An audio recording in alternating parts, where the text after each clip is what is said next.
Good evening, ladies and gentlemen. This is Brock Beard from lastcar.info coming at you live from Camp Last Car at the conclusion of the Toyota Save Mart 350. Thank you for coming in here for a much later show than we usually do, very similar to what we did back at Rockingham a couple of months ago during our last trackside coverage. Hopefully the audio's coming through okay. I certainly hope it's better than the Rockingham show. I think the mic wasn't quite working well there at that point here, but thank you for tuning in late. I know we're probably gonna have a skeleton crew here tonight, it being about 11:15 here on the West Coast here, and I'm sure much later on the East Coast on a Sunday evening here. But of course, if you're tuning into this after the fact, we'll definitely get into the storylines of the weekend. First and foremost, though, I want to thank you all again for following along with our coverage this weekend, both myself and our ARCA West Series correspondent, Ben Schneider, here as well, who attended the race with me again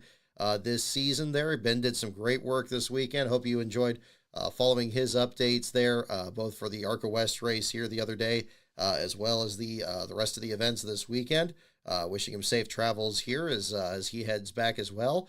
But yeah, I mean, a tremendous weekend. It's been a crazy deal here. This is our for me and Last Bro here, just off camera, this is our 30th time attending the Cup Series race at Sears Point, dating back to 1992. Attended nearly all of them in that time since then. And actually here we are at where I am broadcasting from is one of the cabins at the KOA in Petaluma, which is about 30 minutes outside the racetrack there, probably only about maybe 15 miles or so, pretty close by. We grabbed some dinner after the race there, and waited out the traffic and so forth, and being able to do that down here. So kudos to KOA, official sponsor, by the way, of Connor Zilich, who pulled off the victory on Saturday's Xfinity Series race. We'll definitely talk about that, as well as the Cup Series action, and touch on the ARCA West Series here as well. We may do some trivia tonight. We'll see how things go here, depending on that. Again, it's kind of a later show here, but it might be a little bit more scattershot here tonight. But we'll talk about the events from this weekend. But first and foremost here, of course, the man of the hour, hey, 3 out of 4 isn't bad. Shane Van Gisbergen pulls off the victory today at Sears Point there, continuing his dominance after his win at the Chicago Street Course last week, winning again from the pole position, beating Chase Briscoe at the end, the other outside pole sitter from the race here, and closing out what's easily his best ever performance at the Sonoma Raceway as well. But Van Gisbergen, my goodness, he just completely maintained control of this race, even when it seemed like he wasn't. Whenever he lost the lead, he got it back very quickly, as he did with Kyle Larson, and then very much later on with Michael McDowell as well, trying some strategy with a different pit sequence there, and really put on an absolute clinic out there. As I think a lot of people were anticipating. Of course, he had won the Xfinity race out here last year, and that wonderful bit of rivalry with him and Austin Hill, or Austin E. Hill, I suppose now. We got to talk about multiple Austin Hills on the entry list there for the Xfinity race this year. But a dramatic performance here. I mean, really right from the start, first stage, it seemed like he was able to cruise and kind of run off and get the biggest lead that he could possibly get. And then on the second stage, he kind of backed off a little bit, and everybody was right around there. About 5 or 6 of the top drivers were there, and then slowly kind of turned up the heat, built up the advantage again, and then sure enough, he looked good at the end of that stage. And then, by the having to surrender the lead in order to work out the best strategy to actually pull off the win of the race. But again, worked his way back up front, and even the late race restarts, with a number of bizarre incidents there towards the end of the event. A loose wheel for Cody Ware, an incident with Ricky Stenhouse Jr. and the S's, and even at the very end of the race with Ryan Blaney and Kyle Larson both coming to grief and dropping to the back of the field there as well. None of that could slow him down and pulling off a win. The first win for Red Bull as a sponsor in the Cup Series since Phoenix and back in 2011. And yes, as you mentioned there, Kyle, led 97 of the 110 laps on his way to victory there. Very few left for everybody else to pull off there at the same time. There's been a lot of talk this week about how many road courses are on the Cup Series schedule, if there are too many road courses in the sport now. Certainly seeing drivers like Van Gisbergen and also Connor Zilic and even other talents that are, I'm sure, working their way through the ranks here don't mind having a squiggly season, as Brad Perez describes it, going to overtime as it is now. Also hearing some gripes about Van Gisbergen being this dominant. But again, kind of to quote Brad Pitt's character in the F1 movie, beat me, Swan. Come on, you got to go out there and they got to step it up. And it's not the first time we've had this. We've had very many eras in NASCAR's history where a driver has figured out one kind of a track or another. Lastbro and I mean, back in the earlier years, we're not too far removed from when Jeff Gordon seemed like he was going to win every single race at Sears Point. It seemed like it was never going to change. Even where, it seemed like the second place finisher was always really interesting in those years, where it was Bobby Hamilton one year, Sterling Marlin another year, Jimmy Spencer and John Andretti having some good runs up there as well. But the answer was always the same. It was always going to be that 24 car. And we're having this again. And I still think it's fascinating to me. Seeing him excel in this way is, again, a driver very much more of the caliber of a Ron Fellows or a Boris Said, drivers who, during that era of the road course ringer, was believed that none of these drivers were ever going to be able to win because they didn't have enough experience out there. And now we have a driver who is, has been very much an outsider and has really just capitalized on it on this car and these tracks against these drivers, whatever the outcome. And I think the great thing about this is, again, it's a competition, always has been. Nobody's entitled to anything in this sport. If Van Gisbergen is raising the bar that much, then it's going to be that much more exciting to see these drivers, work their way up there. And if they can't compete with them, well, then there's going to be new drivers that are coming in here who will.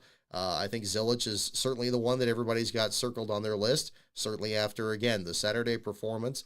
But other drivers, working their way up there as well, or perhaps even drivers in this circuit now that maybe just find that extra little element they get up there. And we should all be excited for that. I don't believe this is a time to be frustrated about it. Again, we've been through this before. We've been through this when not just dominating at road courses, but other tracks. Back in a time where Darrell Waltrip would always win at Bristol, or Richard Petty scoring all those Daytona 500s, or Jimmy Johnson just scoring every, chase championship for that stretch of time there too. So, that kind of dominance is supposed to, it's frustrating in some cases, especially if you feel the field goal, the goalposts have been moved a little bit, that you think that you're competing against these drivers that you face on a week-to-week basis. And now suddenly you have this other factor that comes in that is going to make you step it up even more on certain tracks. That's just kind of the way it works out. So I think it's exciting. And I think seeing what these teams and these drivers are going to respond to, it's going to make them even better. It's going to make them even better what they do. And it should, rather. And if they're too frustrated to do so, well, again, it's a competition, and there's going to be new people coming in there. They're going to find their way up there. So again, congrats to Van Gisbergen, an impressive run again. His shirts were flying off the shelves there in the infield. I think by Sunday, I didn't see the ones that were even on display that I posted pictures of the other day. He's gaining a lot of fans out there, even fans that are relatively new to the sport that are finding a way around there. That's been a big part of that too. So, Van Gisbergen, your winner. We do have, of course, doing the show much later. Of course, inspection has been cleared. No drivers sent to R&D and no lug nut issues or anything like that, at least not in post-race inspection here. But Briscoe is in the second spot. Chase Elliott in third. Fine run for him.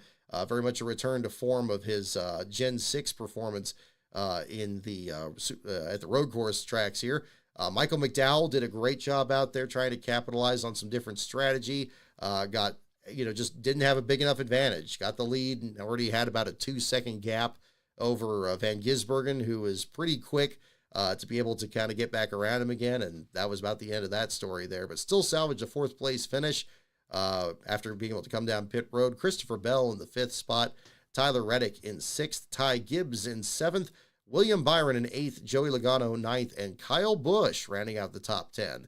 That's pretty surprising to see because Busch, a lot in the opening stages, dropped pretty far to the back. The first 20 laps of this race, especially when the first 2 stages, I believe, didn't have any cautions during them, and it was just a stretch run to the end. tires really seemed to drop off about 20 laps in, and everybody was really struggling with turn 11.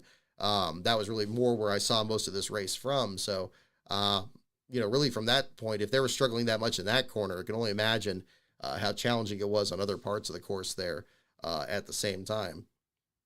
This leads us to our last place battle that we had in the Cup Series race here. No Gragson ends up being your last place finisher. Rough deal there for him. A driver who had gone to the back. It was running in the back early in the race there after sliding off track there. Was saved by a caution. I believe he was saved after the one of the other. I believe it was the wheel that came off of Cody Ware's car. Bunched the field back up, and he was able to pit with the leaders.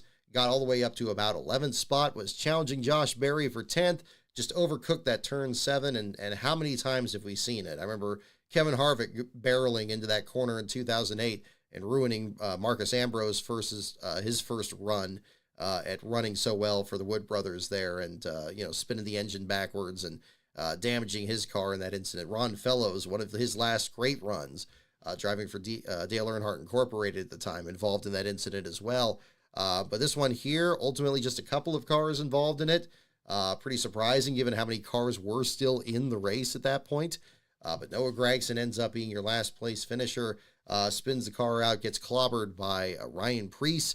Some damage for Preece, but even more serious damage for Gragson. Car got towed to the garage area, and as Last Pro showed with the pictures that you saw on the account there, actually towed the car outside the track. Looked like it got towed through the parking lots in the S's and into turn 10 there before it reappeared at the turn 11 end of the garage area, and the car being towed in there. Gragson was checked and released from the infield care center during the extended caution period, both for that incident as well as the Ricky Stenhouse Jr. incident that happened soon after.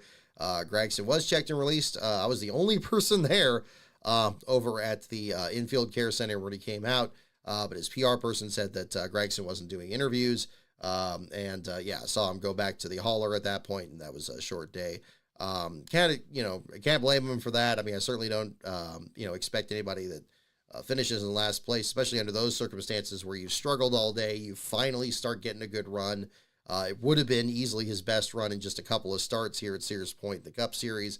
Unfortunately, much like what we saw with Cody Ware last week in that freakish accident at Chicago, ends up being a short afternoon for him, despite completing almost the entire distance. That was something we had very, very low attrition in this race, which was very key in this race because we could have easily had Denny Hamlin get his third straight last place finish in this race, tying the mark set by Tom Hubert in 2004 through 2006.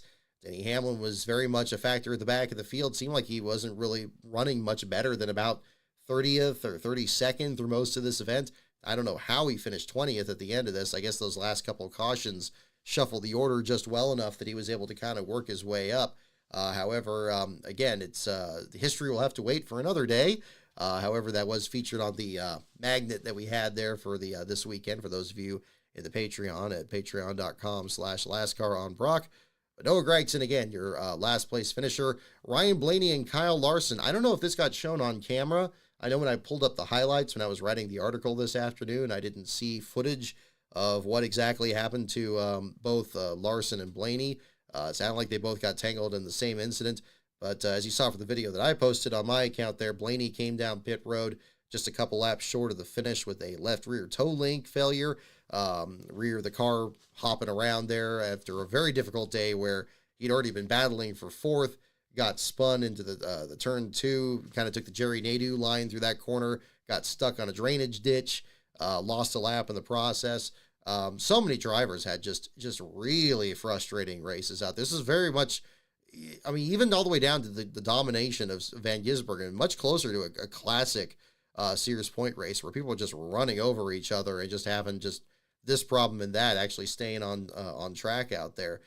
Just showing how technical this track is and how difficult it is to navigate. And when things aren't going well, they go real bad real quick. And, in a race like this where you have low attrition, the margin for error was non-existent. Like, if you had any kind of a hiccup, you were going to be at the back of the field, and not just towards the back, but you were going to be literally in last place. So the article today, again, I just posted it this afternoon.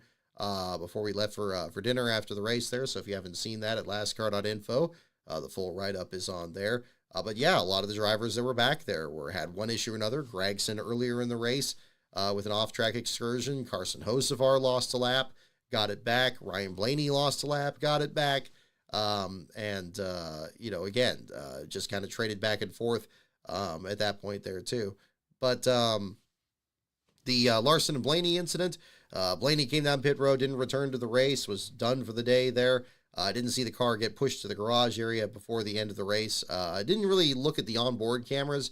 I'm sure those of you that were watching the Max cameras there could probably comment more on what exactly was going on at that point. I pretty much just stayed at turn 11 right through the end of the race there at that point. But luckily, that was right next to where Kyle Larson's pit stall was. He was in the very first one and took a very aggressive entry on all of his stops, where he was pretty much almost striking the outer pit wall coming in. There was the mobility pit box was the first one there for the fans in that section, and then Larson's stall right after it. He would just like fly right into it there, which I think is probably relevant to the other point of discussion that came up during this race, and that was the altercation between the crews of Brad Keselowski and those of Ty Gibbs.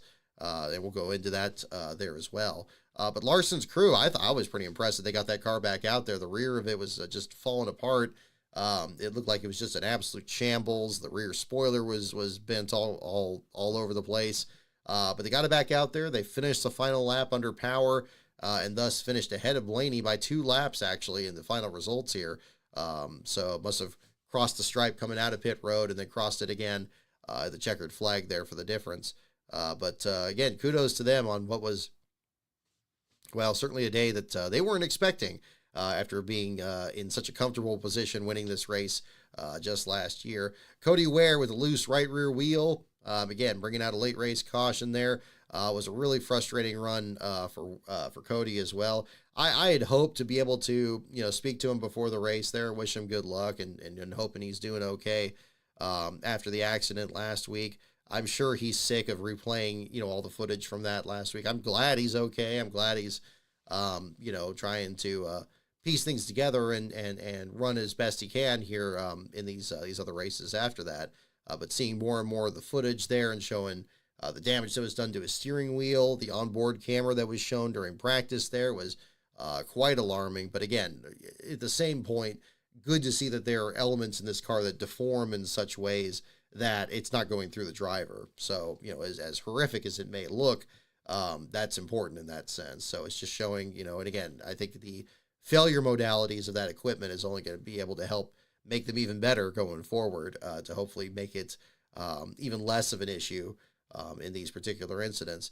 I couldn't help but notice during the pre-race, I posted a picture from pit road there before the race started there, and there was Cody Ware and one of the reporters for TNT, and I remember she was explaining to him, it's like, okay, we're going to show you like multiple replays of that accident and kind of, talk to you about it and all that. And obviously this being a big story, especially more from an officiating side, I think a full report of that probably would have required maybe a discussion with Elton Sawyer and getting more his standpoint about what exactly happened there and maybe something a little more satisfying than what we actually had from last week. I actually happened to see Sawyer after the race was over with, when they were kind of clearing out the equipment and everything. I didn't really think to, follow up on that at the time. It didn't seem like the right time to do it.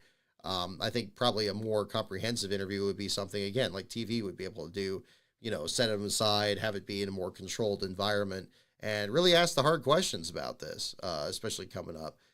Thankfully, late race cautions weren't really as much of an issue, although, again, we did have the Ryan Blaney, Kyle Larson thing there towards the end. It could have conceivably changed the outcome, but again, not entirely unusual to have local cautions or unusual incidents at a road course there that don't bring out a caution there. But again, NASCAR's had problems with local cautions, and that's worthy of a debate all its own there too. But regardless, Larson ends up ahead of Ryan Blaney at the same time. Cody Ware, the 34th spot, and Ricky Stenhouse Jr. completing the bottom 5 there in 33rd after the late race altercation in the S's there for the Real American Beer, Chevrolet for Hayek. Looking further ahead there, Carson Hocevar. I mean, this is where it gets really tricky too. Hocevar, much like Noah Gragson, had worked his way back up to the front, trying some different strategy to get a good finish, maybe steal a top 5 or a top 10 out there. Apparently, there was an altercation between him and Josh Berry at the end. I did post a picture a little bit earlier this evening showing some damage to the nose of Berry's car. I don't know if that was caused by any contact between him and Hocevar or if it happened earlier in the race. But regardless, the outcome is the same. Hocevar ends up back in the 32nd spot, just a couple of spots ahead of the other drivers in that section there as well. And actually one spot behind Catherine Legg, who the radio kept saying was having a sick-sounding engine through the entire race. I was using different headphones for this race than I usually do, but I didn't really notice a different sound in the engine. Maybe those of you who are in the grandstands could comment more on that. But it didn't seem like there was as much of an issue with the 78. It was just slow. They were just struggling out there. And, on top of the fact that they had brake issues in practice, that kept them from qualifying, it's very possible that maybe that was springing back up again. I don't know if that was the case. I didn't interview Legg after the race there. It was amazing. Everybody left the track so quick after it. Talking about this with Last Pro as well. Really, I mean, a lot of the amenities shut down very, very quick. Similar to kind of what we saw at Rockingham, actually. Rockingham also wrapped up very quickly when we were there. But the drivers scattered very quickly. Obviously, they got a long travel week ahead there to, head out to Dover. But at the same time, everybody wants to get that first flight out, I guess, especially if it was a race like this where not too many people were able to hang with the 88 car for most of the race there as well. Seeing some other drivers that were frustrated towards the end. But again, kind of looking at some of the other things, if we want to talk about the bracket here, some battles that really came down to the last couple of laps. And I got to say, it was pretty compelling there at the end. Ty Dillon, kudos to him for advancing, beating Alex Bowman. Ty Dillon in the 17th spot, gets ahead of Bowman in 19th. And then the Legacy Motor Club teammates, John Hunter Nemechek, stoved in the nose of his car earlier with an incident with, I believe it was Cole Custer, and finishes one spot ahead of his teammate, Eric Jones, 28th and 29th. And there's a difference there at the same time. So, interesting to see how that plays out. I guess we're down to the last couple of rounds before the ultimate face-off there at Indianapolis here in a little bit. And, I guess we're going to see how that all shakes out there at the same time. But I got to say, I mean, it was unusual to have, have one driver be this in control of a race. Very different from what we saw in the Xfinity Series, of course, where you had Connor Zilic in there and him hounding the rear bumper of Shane Van Gisbergen for almost the entire race and them trading the lead as well. I do kind of wonder what would happen if that 87 car were in this race and had that outcome. But hopefully we're not going to have to wait too much longer because it sounds like Zilic is getting more opportunities here to prove himself. And I think he's made a very good case for himself on this entire weekend there too. But I thought it was a pretty enjoyable race. I mean, it was calm those first two stages, and we've seen plenty of that, especially in the next gen car here. It does seem like this car is very, very precise at Sears Point. It seemed like the deviation off the groove in turn 11 was very much more rare than it was in the Xfinity Series. In the Cup Series, I mean, I saw a couple drivers that seemed like they would never be able to get the right line through there. Riley Herbst was certainly one. Catherine Legg was another. And Zane Smith, honestly, after a great qualifying run, he was just plummeting through the field in the opening stage there, the number 38. And where did he ultimately get? He got 27th at the finish, though still on the lead lap with the very low attrition that we had in this race at the same time. But, again, I thought it was a very enjoyable race. I thought that despite the dominance, I think there was plenty that was going on through the field. I don't think the bracket challenge was necessarily important to accomplish that. But, I mean, as a bonus, can't really complain about that either. So we'll see how things shake out on that end. Everybody kind of distinguished themselves at the same time. I don't know what happened with Austin Cindric. I see him in the 30th spot there. I didn't see if he had any kind of, it seemed like he was kind of more or less just kind of mid-pack at least, maybe not one of the top contenders, but, given his road course background, I have a hard time believing he struggled quite that much. But regardless, whether it was a late race bit of misfortune or something else there, another way to look at that. We do have to talk about the Ty Gibbs incident. So I was at the, again, the turn 11 side of pit road, whereas I believe it was stalls 16, 17 over past the turn 12 apex there was where the Ty Gibbs and Keselowski stalls were. I didn't see the replay till well after the race was over with, but I got to admit, the first time I saw it, it looked like Gibbs was going to spear that car directly into the pit wall. So a very close shave out there. I don't know what the incentive is for that, especially given the fact that we just recently had a pit crew member injured at Shane Van Gisbergen's team there with the wheel hitting him in the ribs. I would shudder to think that if we have to relearn the lessons of why we have these pit restrictions the way they are, especially pit road speed, and then even more of these other, rules. Some of them sometimes feel a little ticky-tacky with the how many stalls you drive through, or if you go through that wedge that indicates, the proper approach angle. But you do have to look back to what it was like when we didn't have those, when you had no pit road speed, and when you had the different methods they try to do short of a speed limit at 91.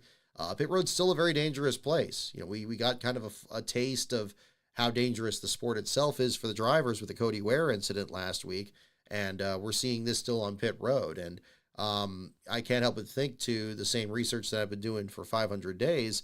If you've noticed in some of those early episodes, incidents on pit road are already a big part of that. We've already seen one at Texas where Rusty Wallace got into Sterling Marlin's pit.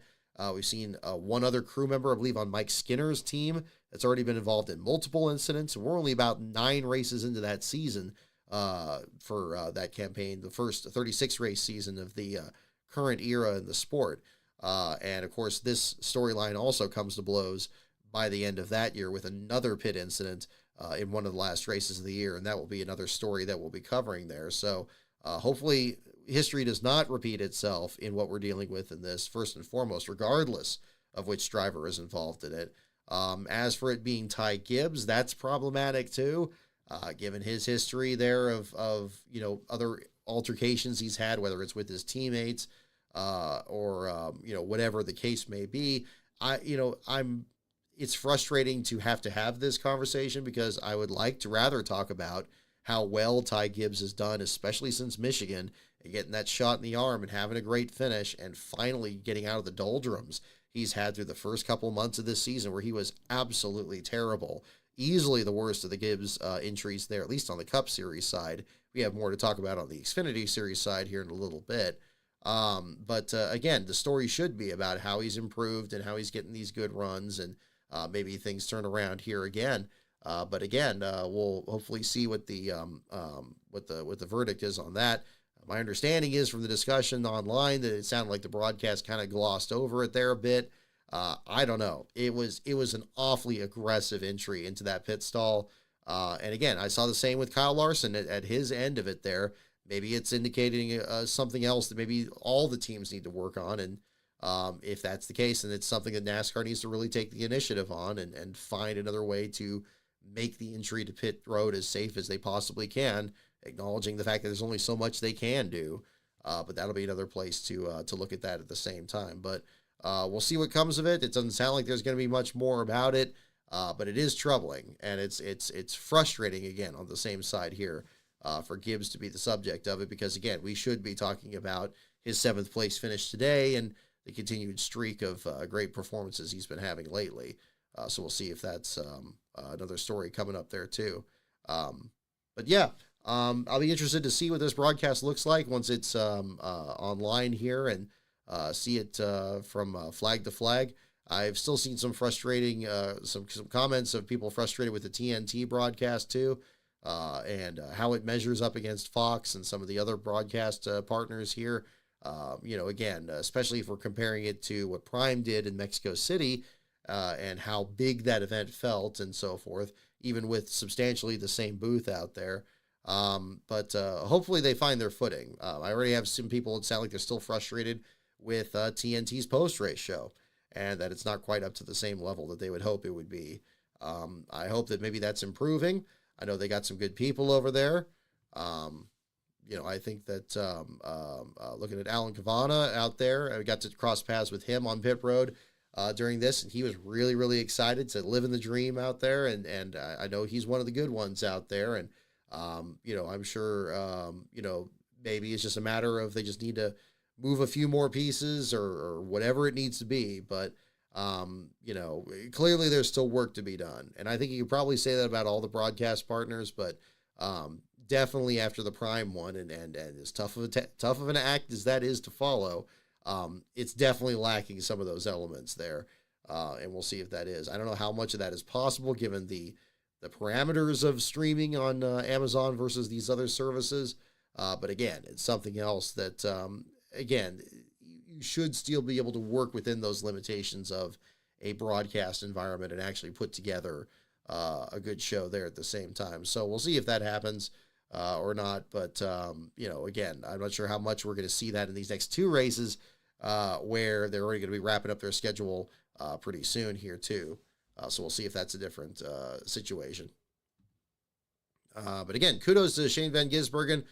Fine run out there on the Toyota Save Mart 350 a little bit earlier today. This again, kind of transitioning into the Xfinity Series racing action here too. Connor Zilic putting on an absolute clinic out there to show that Shane Van Gisbergen is not, in fact, unstoppable. That you just need to get a driver out there that can just really kind of match them toe for toe and being able to hold off any number of aggressive moves there at the end of the race. And like any good rivalry, like the Richard Petty's and David Pearson's from before, it's so refreshing to hear how much these two drivers are just having an absolute blast racing these cars as aggressively as they are when they're full, 15, 16 seconds ahead of the entire field, running this race almost entirely by themselves. Fantastic. That's the kind of stuff that people can really get behind. And seeing the American answer to the Kiwi out there that's really been stomping the field here at the road courses and particularly the street courses. I think there's even more reason to be excited about Connor Zilic coming up here at the same time, and not just the rest of his Xfinity campaign this year for Junior Motorsports, but the possibility of maybe some more Cup races there, whether in the 87 this season or maybe something else coming up in silly season. We got a lot of time to figure all that out, but we'll see what the story is going to be there too. But yeah, kudos to Zilic. The two of them put on a great show. It was very reminiscent of what I saw back in 2012 when it was Clint Boyer versus Kurt Busch, and the two of them just kind of ran off and left the entire field behind, fighting each other for the top spot and battling for the lead there in 2012. They put on a great show in a race that really didn't have that many cautions. We had a bit more in this one. How many we did have on this? No, we only had two, so never mind.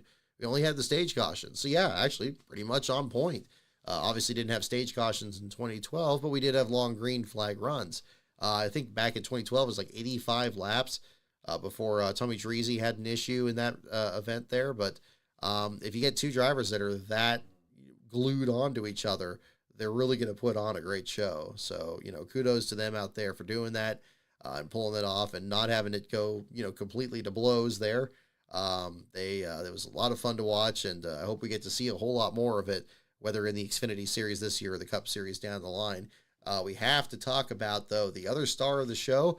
I mentioned him in the article yesterday. Congratulations to William Sawalich there. Old Sandwich was just kicking tail out there and having the best run that he could get. Yes, it was a distant third, but I'll tell you what, he beat everybody else out in that field. And I guess you could say a class victory for the Xfinity Series regulars. So refreshing to see. I was so happy to see it after all the struggles he's had this year. There was so much anticipation with what he was going to do this year after being so dominant in ARCA. And yes, we've seen drivers that, are really good at one form or another, seem like they're going to be just completely unstoppable. Then they get to either the Xfinity Series or the Cup Series, and they see how difficult it really is. And we've seen that. 7 DNFs this year, back-to-back runs well back in the order coming into this event here, despite a good run in Mexico City. That was pretty much the only good run he'd had most of this year. But a third-place finish on top of a weekend where he had won a thrilling race in the ARCA West Series on Friday. a wonderful weekend for him. I ended up picking up one of his shirts there at the track because I thought it was really cool how well he had performed and how much he'd recovered. I mean, these are the kind of stories they should make a big deal about. I don't know how much it was focused on the CW or if he got a post-race interview.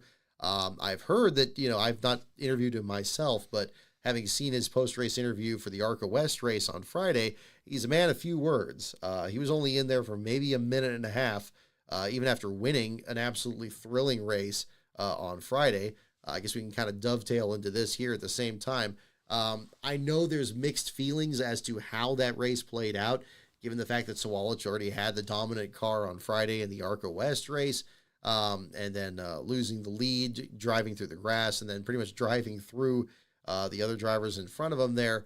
But my goodness, what a dramatic exchange of moves there at the very end of the event there with Sawalich and then Christian Eckes getting the lead and Londe being right up there and everybody trying to find a way up there. Jack Wood in the mix before he gets spun out. And then ultimately a pretty much 3-wide finish right across the stripe. I was in the media center for that race there, and pretty much everybody was just kind of gobsmacked just watching these guys stack it up there and put on a absolutely great finish, one of the best that it's ever happened at the Snowbird Raceway in the NASCAR, and really in NASCAR in general versus, ARCA or the top 3 series in general. So great effort for all the teams involved there. And again, a great start to the weekend. I mean, it almost went away at the end. I mean, he glanced off the wall coming to the stripe and still was just ahead of Christian Eckes, 66 thousandths of a second margin of victory between first and second, and 156 thousandths of a second margin of victory between first and third for a long day. So yeah, absolutely crazy, crazy deal at the end of that. Even on a 1-lap restart too. I mean, not even a full green-white checker, just a green and white checker, the 1993 Talladega protocol. It's just an absolutely crazy outcome. And Ben, thank you for tuning in, man. Again, great job on the coverage this weekend. And if you haven't read Ben's article wrapping up the action from Friday, you can check that out there again at lastcar.info. He does a wrap up not only of the last place finisher of that race, but also, of course, the other big storylines from that event, including the finish. And he also had some great interviews with a lot of the drivers from that series on his Twitter feed, BC Schneider 53 on Twitter. The link to that is also can be found in the preview article that I posted earlier this week, last Friday. That is a link to both of our Twitter accounts there as well. And if you're checking out those, be sure to check out our William Saki's Twitter account there as well, at William Saki. His account is also one of the ones that's linked on the lastcar.info page. He's the one that covers our IndyCar series coverage. And no doubt after all the wildness that has happened in Iowa this weekend, there's plenty to talk about from that race as well. But that will be a discussion for another day there too. Looking at the ARCA West race there, we'll kind of jump back and forth here a bit. The last place finisher there, Nick Joanides there at the back of the field, completed only 9 laps. However, pretty much missed the start of the race, if not missed completing the first lap of the event due to an issue with the drivetrain on the car. A lot of repairs were needed there to get that 77 car back on the track. Ultimately did get back out there about 20 laps down, lost some more laps on at least a couple more stops, and ultimately didn't get much further. Didn't close the gap on Will Rogers, driving the number 88. Rogers looked to have a good run. The team was pretty happy about it. Unfortunately, slipped the belt, lost oil pressure and engine issues there, put him behind the wall. Kind of an interesting deal, though, because the ARCA West teams were all parked, had their haulers parked on the drag strip. When Rogers pulled out of the race, he couldn't go into the Cup Series garage, nor could he go to the Xfinity garage through the other entrance by the media center. But instead, he was parked at the far end of pit road, at the very, very end of the pit road at the turn 11 side, which is right by, again, the mobility pit box and where Kyle Larson was pitted earlier today. And I was able to speak with a couple of crew members that were there. They were loading the fuel cell up to make it a bit easier to transport fuel back to the shop. And they actually offered to sell the car. I guess they're looking at maybe upgrading their fleet there too. But regardless, again, short day for Rogers there, which is a shame because Rogers, at the same time, coming back to the Xfinity Series to get a decent finish, driving for the Cope Family Racing Team. finishing in the 16th spot there in the number 70. So at least he had a good, solid finish there to complete his weekend. But Nick Joanitas, Will Rogers, Dale Quarterly, Todd Souza, and Ron Nealand completing your bottom 5. Nealand in a freaky accident there that happened towards the end, showing how dangerous that first corner still is, especially with the Jersey barriers there. Very hard hit there for Nealand and Robbie Keneally as well. Drivers involved in that incident. Thankfully, both of them okay. Able to walk out of their cars, checked and released from the infield care center there as well. So hopefully we'll see more of those drivers there coming up in the remaining ARCA West races here at the same time. Let's see, looking through other ones. Also, kudos to Ben for getting the pictures of Jonathan Reume's number 72 with the taped up numbers. That was an interesting little quirk.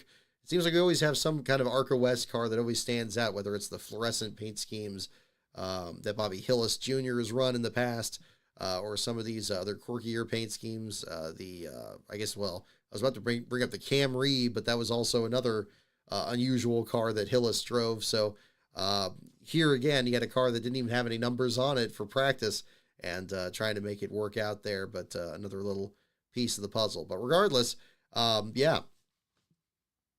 pretty physical ARCA Menards Series West race, ending with a great battle to finish.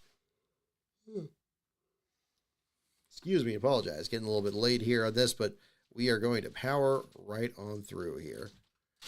So, looking back to the Xfinity Series race there, touched on the fact that Will Rogers got the 16th place finish there for the Cope family racing team. So, great job by them. Austin Green has gotten his groove back here at the road courses. Of course, he's a driver that we've always watched since his great run with Sam Mayer in this race last year. It seems like every time that he'd had a good race there, it's been on the road courses. He's struggled more on the ovals. He's still looking to try to find that balance. That's another driver you got to look at that maybe one of these days can really put it to a guy like Shane Van Gisbergen. Green wasn't that much far off the pace in last year's race that Van Gisbergen won. And he's another one you got to kind of look at there at the same time. So we'll find out if that's going to be the case. Josh Bilicki in a 14th place finish. Great effort for him. And the Mario Gosselin effort there at the same time. Dean Thompson got in the top 20. The 18th spot, Jeb Burton there as well. Shout out to Bill Mayers over on the team there. Always happy to cross paths with him over there at the racetrack. And did again this weekend. Again, maybe not the best run that they were looking for, but the car in one piece.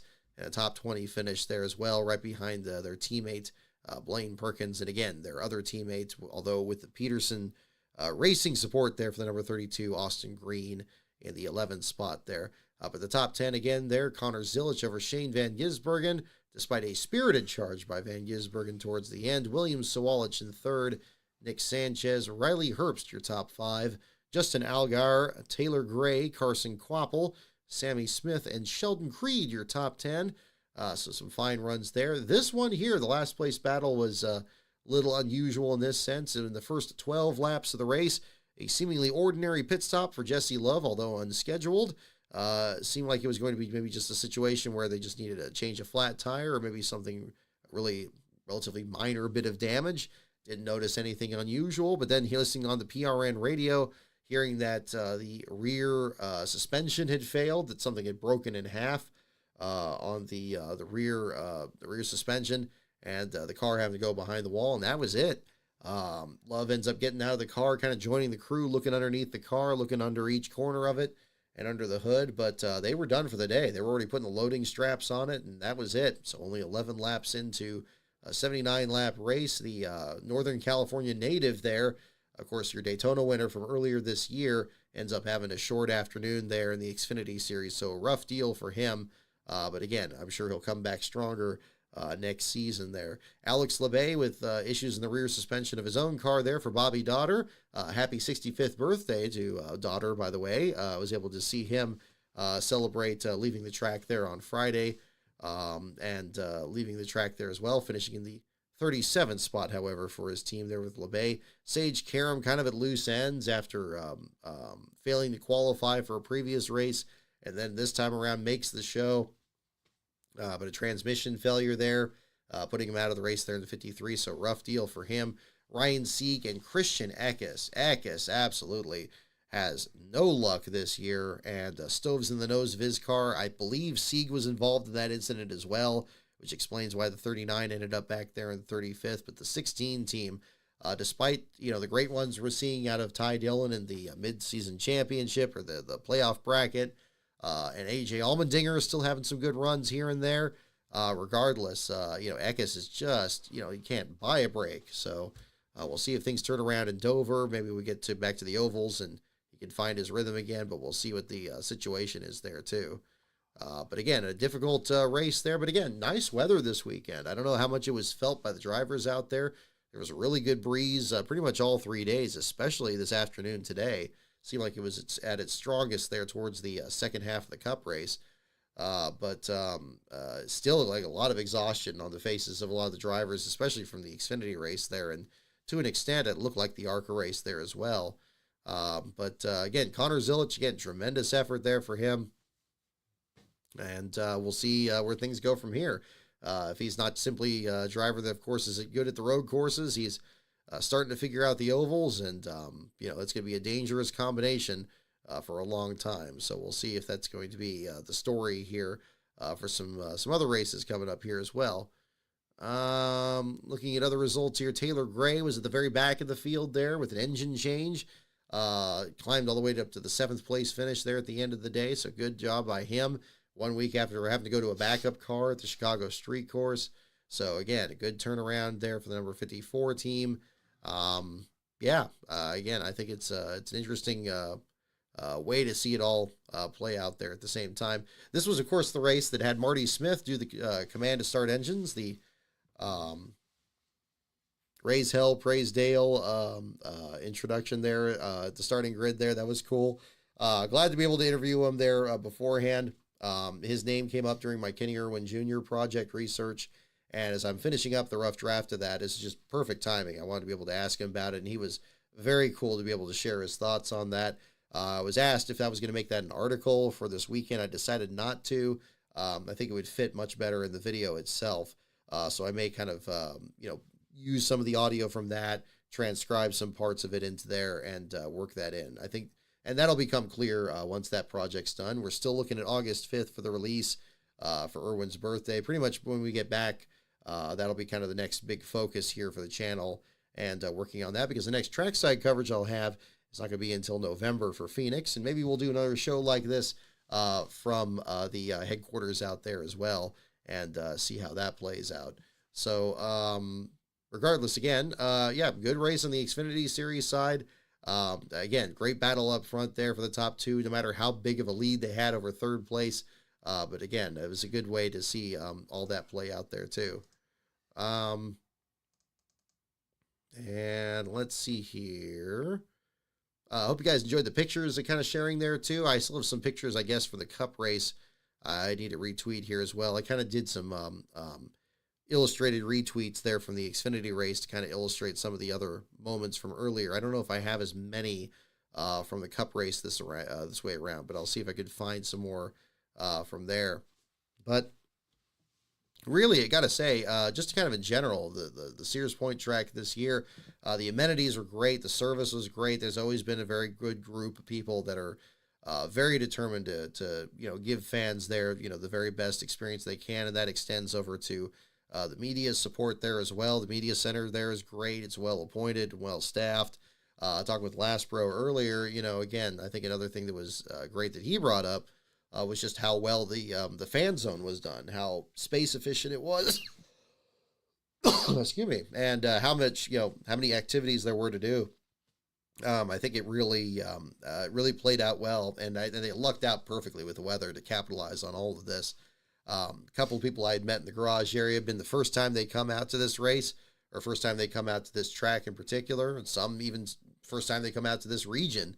That was really good to see. So I hope that that's going to be the beginning of a trend, and maybe even next year, whenever the date is, if it's going to be the same date next year, or if it's going to be a different time of the year, they put together another good show out there too. And we'll find out if that's going to be a different deal there too.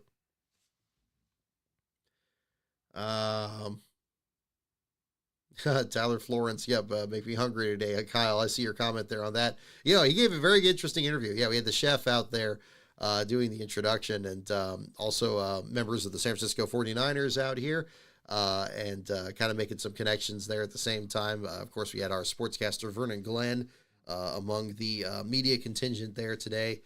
They were having a great time, so some great interviews earlier today. I usually don't stick around for too much of the arranged media stuff there. But it was pretty good this time around. I enjoyed talking with Michael McDowell during the media scrum there earlier this past week. I was able to talk to him about the car that he ran and how it's the Mexico City car, but these days with the next gen car, it doesn't really make that too much of a difference. But that's just kind of another element of just how the sport's been changing here along the way. Let's see. I'm trying to think of anything else big from this weekend too. Dale Jr. posting about an hour ago. He's about to land in North Carolina after being out here. Was Jr. good in the broadcast? I mean, I know Sears Point's a track that he has kind of a mixed history with, this being the anniversary of his father's only road course victory in this race in 1995. And, of course, Jr. in his own checkered history, rather, from his incident in the sports car race there back in 2004, or just struggling just in general in the Cup Series out here. But I don't know how much of that was brought to bear. I didn't really listen to that much of the broadcast. Again, I was mostly out in turn 11, especially in the Cup race. I saw very little of that there. So I'm kind of piecing together what exactly was happening there at the same time. Let's see here.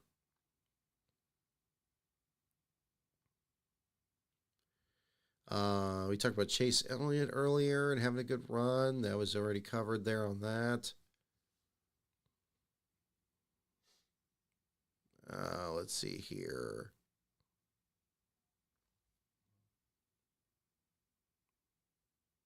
Yeah, my goodness. I mean, I'm just looking at the Ty Gibbs pit entry again. It's a very aggressive entry, but again, I'd have to see. I'd be curious to see what Kyle Larson's looks like, because I was very amazed at how aggressive his was at the same time. I didn't see any kind of altercation going on with the 5 crew there at the same time, but yeah, I don't know. Maybe there's something larger going on that we're just starting to see pieces of. I think that'd be perhaps another way to look at it. Goodness.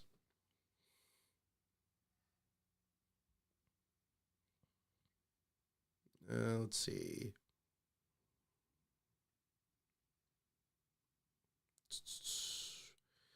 Okay. So if you guys have any questions or anything I didn't cover here in the first part of the discussion, feel free to mention in the chat. I'll kind of browse this around the same time, but we can do that. I might do some trivia questions here just to wrap up. We'll do a little bit of a shorter show here tonight, especially since it's much later this evening here. But let's see. I don't have the second screen with me here, so I'm not going to try to. I got some other pictures to share. I'll either probably post those on the Twitter page there, or we'll figure something else out there at the same time. Let's see. Kind of looking through here. Kudos to NASCAR Classics. They posted some great behind-the-scenes footage of kind of what the garage area at Sears Point used to look like, all the way down to crews painting the name plates on the front of the cars, on the bumpers. It's hard to think of even in that era, like having some elements of it still being like hand done, but it was very much a craft back then when you didn't have spec cars out there and everything. And I know it's easy to thump one's chest talking about that, and it wasn't a perfect time either. Of course, the safety features not being where they are today, and some of these other advancements in the sport there too. But still, the imagery of it is fun to see, and that seems to be a thing that NASCAR Classic celebrates very, very well, is bringing all those elements up there at the same time. Let's see. Jude Fernandez, I see your comment. Prime was great, but I got tired of hearing Around the Bend. Oh, man, we were playing that on the way to the racetrack today. I think that made it a lot of fun. So that'd be another one to look at there at the same time. They could keep playing that on this one. It just seems like TNT replaced it with nothing. So I don't know what was going on. Yeah, when TNT signed off, it looked completely empty in the stands. Jude Fernandez. I see your comment on that. Again, speaking with Last Bro about this, everybody was rushed out of the track. Like, really, once the race was over, none of the food stands were open, none of the merch stalls were open. People were having a hard time getting rides out of the track. They were having a hard time getting like Ubers and stuff set up there. Again, I don't know how much of this is something that the track can control versus things that they can't. But there's still some things to be working on there at the same time. But yeah, that's definitely a reason those stands were looking as empty as they were by the conclusion of the broadcast there too. It was definitely a very quick rush out of there. I mean, I finished doing the article about, I think it was a quarter to. Was it a quarter to 8 or was it a quarter to 7? It was like kind of around that time. But I mean, still light out there. But regardless, I mean, yeah, I guess it was quarter to 7 because I think it started at about 4:30, so it was about 3 hours there at that, and then yeah, that's about how much it took at that end there. But yeah, by then it was like a ghost town. Like the whole Cup garage was empty. You had the crews, of course, that are working there that load up the pit boxes and get ready for the long trip out to Dover. Yeah, that's another deal there too. Yeah, Busher dropped to the back. I don't know what was going on with him. Andrew Bremner, good question. It seemed like he was absolutely. He seemed like he had a good run. He was looking for keep that streak going there of those great finishes. Just wasn't in the cards this time around. But sometimes that's how it plays out. Yep, Ben, there you go. Like you were pointing out earlier, the only time the 88 didn't win this weekend was Will Rogers in the ARCA West race. Could have had an unprecedented sweep there, especially after not quite getting the sweep there with the Denny Hamlin. The last place runs. Oh, excuse me. Yeah, but there you go. Different parts of it there too. But yeah, Sears Point, it's a lovely track. They're really perfecting it. It's come such a long way. These 30 times we've traveled to the track there, I mean, no two of them have been the same. Different, levels of competition, different drivers coming through. We used to have all these road course specialists, and then you had a lot of different teams, and then you kind of had this sport restructure itself with a new car and everything. It's moved right along with all these changes, and it's always been a challenge. It used to be the first road course of the year. Now it's one of the last of the year. We got the Watkins Glen and the Roval races this year after all these other big name events earlier in the season. But it really holds its own. If you've never attended Sears Point, and I am biased in saying this, I still think it's one of the most entertaining tracks you'll see out there. And if you're a photographer, this is another thing Last Pro is noticing. There were so many photographers out at the track this weekend. And just that's because there's so many great places to get great pictures out there. You see all those iconic shots of the cars hopping up on two wheels or fighting each other through the chute or flying through the S's there. I mean, it's really interesting, and it's the track staff has really kind of moved the needle in these recent years, making some modifications, some that I've been skeptical of, like the increased use of the jersey barriers on the inside of turn 11 instead of the tire stacks. But again, we didn't really see that play as much of a role in today's race, but it seemed like it was much more of one last year with that bizarre incident that Josh Berry was in. But again, great track, and definitely recommend you guys check it out if you ever get the chance, especially now that it's, at least for now, is the only NASCAR Cup Series track in the state of California on the current Cup calendar. So we'll find out if that's going to be another big part of that. Andrew Bremner, how far is Sears Point from Sacramento? Good question. That's about Sacramento is very close to LASCAR headquarters, and I believe it took us about 2.5, about 3 hours to get from here to there. It's not the kind of drive you want to do there and back each day, which is why here we are in Petaluma.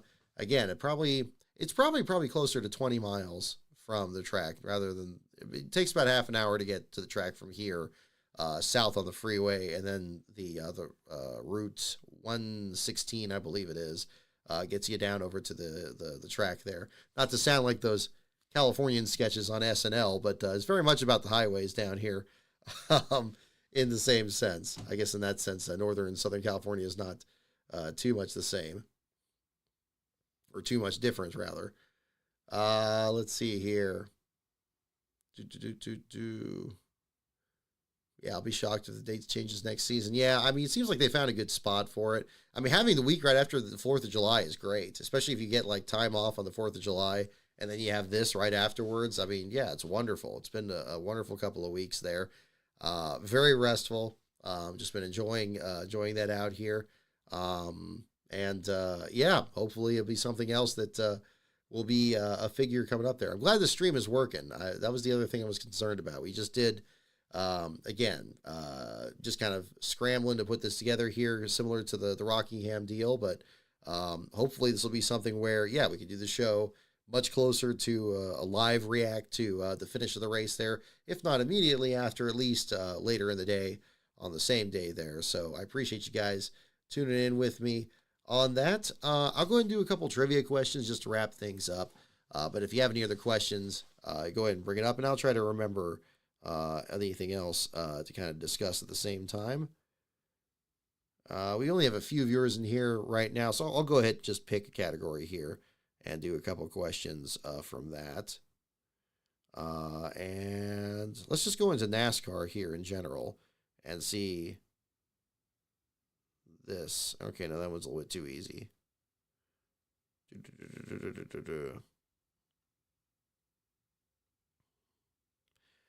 Let's see. Okay, no, this is a good question. This is a good question. I have to rephrase it here from the way that it's written because the answer now would be quite different.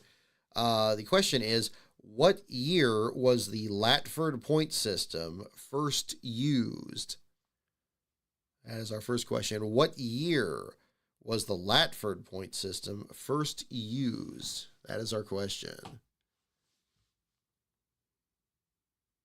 Could Australia host a NASCAR race? Denver Thurston. Good question. Yeah. I mean, anything's possible. They've done it before. When they had the Thunderdome there back in the late 80s, Bobby Allison and Neil Bonnet were winning races out there. Having to run them in a different time of the year for the hemisphere difference and all that. Who knows, you know? Maybe something all as old as new again. That could be could well be the case once more. Yeah, Shane Van Gisbergen's a likable guy. Kyle, yep, I agree. Yeah, certainly from listening to his interviews, it's good. Ben Schneider there had a good comparison of his interview from a couple of years ago at Portland there as well. It's just amazing. Yeah, how similar his responses are and how playful he is with his interviews there too. So it's going to make him a very interesting personality as much as he's going to be in NASCAR for whatever time that will be. So we'll find out. Oh, you're also watching Jude Fernandez. I see you're watching the POV live stream. Is that Captain Ron's over at the Live Fast Motorsports team? Hopefully he's driving well there. I mean, obviously had to bring out the car there for Catherine Legg this weekend, so I imagine it probably would be his. But hopefully he's staying safe out there on the roads, Captain, if you're listening. Thank you for tuning in here on the show.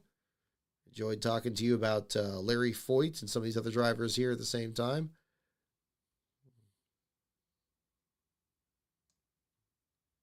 Let's see. Oh, got any merch from this weekend? Yeah, we could do show and tell. How about that? We could tie that in. There's nothing wrong with that. Let's see. Where is my bag? Over here. Let's see. We'll find out here in just a minute. Up there it is. Well, you're having fun up there. We're almost done. Let's see. Well, here I did pick up this William Swalet shirt. I got that bad boy right here. Picked that up there earlier today. And let's see. I got... Oh, this was pretty good. It's a little bit too warm for this right now, but I like the graphic on it here. There we go. This RCR with the old Richard Childress Racing logo on this this hoodie here. I thought that was pretty sweet. So kudos to them for the old school logos. They kind of reminded me back in the day there when he'd be racing against J.D. McDuffie on the teams there. So I love, again, didn't find as much there this year. Although, again, the track actually had a lot of stuff with this old Sears Point Raceway logo. So that was really cool. They had some flags there, pins and so forth. So that was really good. I'm glad they're not just entirely sold on this Sonoma Raceway thing. So they got kind of pieces of that there too. Yeah, no, it was a really good deal this weekend there. We don't really get gypsy tents out here. It's not really the same way as, like, you go down to someplace in the southeast. Obviously, we were at Rockingham and Talladega. They had tons of all that stuff out there, but not really the same deal here. We used to have them out at the RV lot that was across the street from the track, but it just wasn't the case. So, but regardless, I think it's still kind of a very remote track in those senses there. But they keep it fun though, so that's always pretty cool. Let's see here. Had a POV on the road leaving the track. There we go. Got behind all the haulers heading to Napa. There we are. I like it. Let's see here. Oh, yeah, we got the answers to the question here at the same time.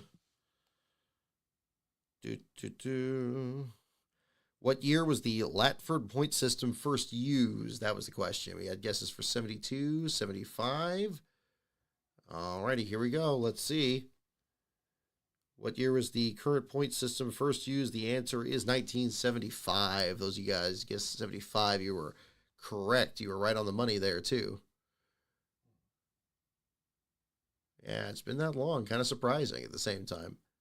Also, I mentioned NASCAR Classics earlier. I saw that on their YouTube channel. They posted the 1989, the inaugural Sears Point race on there. So good choice by that. They seem like, I don't know what reason, but I'm very happy that they did. That I don't remember seeing this for some of the other races in the last few weeks, even ones that have been on the schedule for a long time, like when we had Michigan and Pocono and things like that. But yeah, I'm glad that they have this much Sears Point footage. I love seeing it, and hopefully we're going to see a lot more coming up there. So whoever's behind that, thank you. Yes, very enjoyable. Let's see. We'll just do a couple more here. We'll probably wrap up. Let's see. That was a little bit too easy. Next question here is, what former R.J. Reynolds employee brought Winston and NASCAR together? What former R.J. Reynolds employee brought Winston and NASCAR together? That is the question.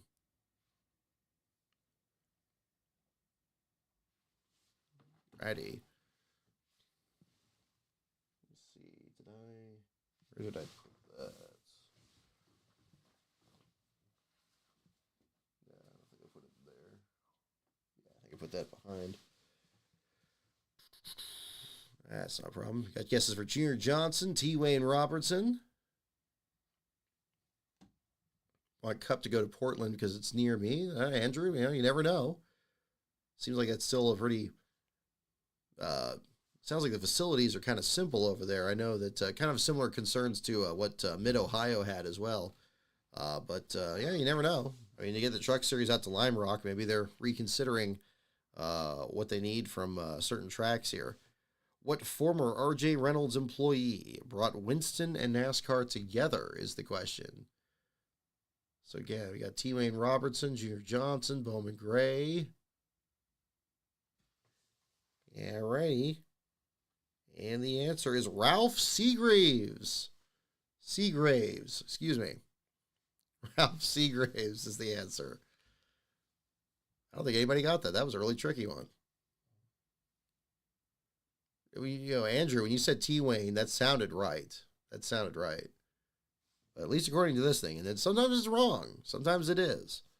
But I think the warranty's expired to be able to collect on that. So we'll see what the deal is there. Oh, we're out of focus. Let's bring it back in focus. There we go. Hopefully it hasn't been like that too long. Yes, Ralph Seagraves is the correct answer.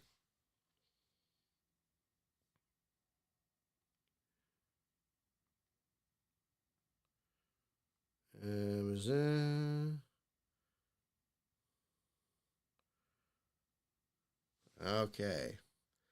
Alrighty. So we'll just do one more question here for this evening. Did I catch? Okay. No, I think we're caught up on that. Okay, that's good.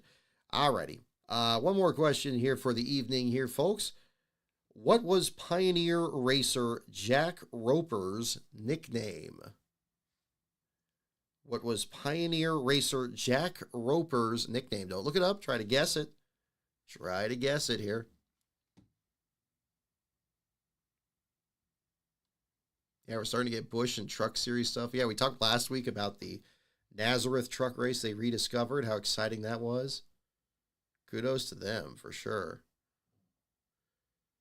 Andrew, feels like 36 cars next week for Dover. Again, I'll be very, if this deal with the front row and 2311 losing their charters goes through, again, I'm going to be very interested to see if there's going to be any difference in the grid protocol there. So we'll see what it is.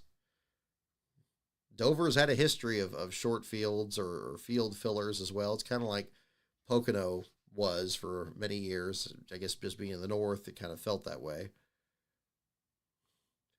What was Pioneer racer Jack Roper's nickname?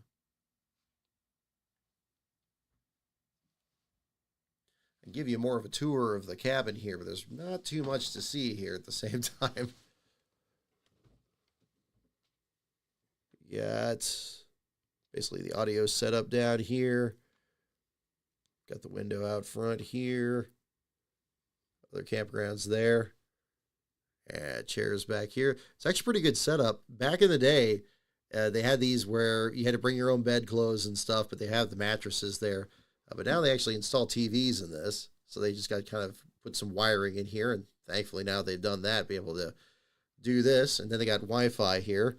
So now we got the show just off screen. It'll be the bunk beds where Last Pro's been very patient here off screen. So we're going to wrap up here in just a little bit. But great little setup. Again, I've always enjoyed these little cabins here. It's especially when it gets kind of a little cool out there. We got really chilly last night, and that was very welcome for sure. What was Pioneer racer Jack Roper's nickname is the question. Jack Rabbit, Jocko Flocko. That's a cabin. Yeah, I know. Don't think log cabin. Think like, it's not like a shed. I don't think that's fair. It's bigger than that. Because, I mean, you can it's got bedding for 3 in here. It's got a bunk bed on this side here, and then it's got one big bed right over my shoulder here, where that is. And then a couple little tables here. And I don't know what the dimensions are. But yeah, they have rows of these out here. I need to find out a way to do like a remote thing or something. I mean, it's the middle of the night. You're not gonna be able to see much of anything out there right now, but yeah, they just kind of park these out here, and it's actually more affordable than a hotel, if you can believe that.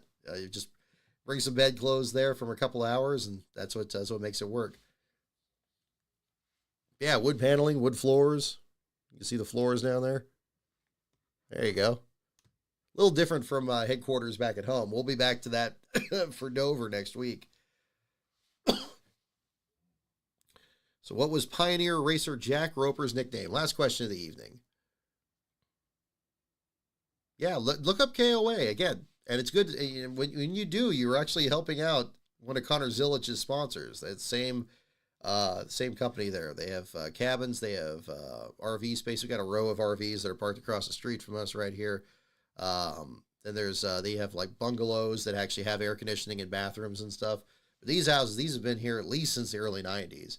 Because that's when we were using them here. And yeah, it's fun. If you're just looking for very basic accommodations, you just bring a couple blankets here. We got a shower hall further down the way there and stuff. And they upkeep it really good. So, and again, and as you can see from here, they got great Wi-Fi. So, I don't know if that's just because it's later at night. Maybe it doesn't have as much use on the bandwidth here, but hey, it looks at least as good as it does at home. So, I'll give them that. So, yeah, thus the logo on here at the same time. So this may be a thing. Again, we do a next race at Sears Point. I may have to do another one of these shows, so we'll see how it is. Hopefully it won't be quite as late. But today was just unusual. Again, last place battle took a very long time to settle. And as you know, that sometimes does happen. What was Pioneer racer Jack Roper's nickname? Great Wolf Lodge for some odd reason. I'm not sure where that is. Is that something from a movie or something? Okay. All righty. Oh, yeah, Kyle, I'm with you. Yeah. The big crowds and then we go to the media center. Yeah. Very exciting. Always a hive of activity, as you know. But yeah, soon enough, it'll be next year, and we'll do it all again, and we'll find out what's going to be the big story. But love the storyline. The storylines this weekend were fantastic. The fans were great. The track officials were great. And then, yeah, we had this here. Although we did have an issue where somebody stole our firewood. We were going to do a fire tonight, and then somebody stole our firewood. And I don't know who did that, but, twice bitten, 3 times shy, I guess. We're going to figure out a way to keep that from happening again there. We'll do a s'more show next time here. All right. Last question again. What was Pioneer racer Jack Roper's nickname? Here comes the answer. Smilin' Jack is the answer. Smilin' Jack. Did anybody get that? I don't think anybody got that. That was too hard. It's too late at night to have a really hard question. Smilin' Jack is the correct answer. Okay. Well, there we go. Andrew, you were waiting patiently for a show tonight. I hope you enjoyed it. Because that is our show for tonight. So thank you so much, everyone, for tuning in here at Camp Lascar for our deal. We got our Cartoon Network Wacky Racing banner up on the window here, right there. And yeah, we had a hell of a week, and I hope you guys enjoyed following up with the action. We will be back to Lascar headquarters starting next week there for the action in Dover. Our show will be on Sunday, and I think this time we're not going to wait until after the TNT post-race show because it seems like nobody likes the TNT post-race show. So we'll go back to being back on about 15, 20 minutes after the checkered flag, and we'll discuss the action from Dover. It's still a doubleheader, right? We got trucks don't come back till IRP for the Indy weekend. Is that correct? I believe it is. So we should have doubleheader, Xfinity and Cup. Will we see Sheldon Creed or Ryan Sieg punch their ticket for the first win, or is it going to be somebody else, or is it going to be Connor Zilic again? We will find out if that's going to be the case. In the meantime, thank you so much, everyone, for tuning in. My Twitter feed is at LastCarOnBrock. My Patreon is patreon.com/LastCarOnBrock. And, of course, there's other videos on this channel. If you still want to stay up even later into the night and watch some of the videos on here, next video on Kenny Irwin Jr. is scheduled for August 5th. And those of you in the Patreon, especially levels $5 and up, will have advance access to that video at that point. So again, I hope you guys enjoyed the show. I enjoyed putting it on here as well. Big thanks again to both Ben Schneider here for helping out with the coverage this weekend, and to Last Pro for his help this weekend here too. Yeah, we'll be right back with you guys again, back home again next week. And we'll talk about the Monster Mile. So have a wonderful week, everyone, and we'll see you all next time.